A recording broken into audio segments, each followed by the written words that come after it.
Warbaahinta dalka Itoobiya qaarkood ayaa ku waramaya in ciidamo fara badan oo militari ah dalkaasi ka tirsan soo gaareen meel u dhow xuduudda Soomaaliya iyo Itoobiya ee Feerfeer iyaga oo ku soo jeeda gudaha Soomaaliya. Ciidamadan xadka soo gaaray ayaa wararku sheegayaan in qorshuhu yahay in la geeyo deegaano iyo degmooyin ka tirsan gobollada Hiiraan iyo Shabeellaha Dhexe si ay uga qayb qaataan guluf dagaal oo ka dhan ah Al-Shabaab oo dib ugu soo laabtay qaybo ka mid ah labadaasi gobol ayaa lagu yiri.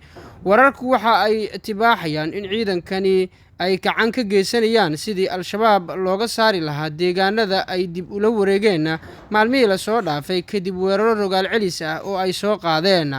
Maalmo ka hor ayay ahayd markii diyaaradaha dagaalka Itoobiya ay duqeymo culus ka geysteen deegaano ka tirsan Shabeellaha Dhexe kadib codsi la sheegay inuu uga yimid dowladda federaalk Soomaaliya. Waa sida ay qorayso warbaahinta waddanka Itoobiya.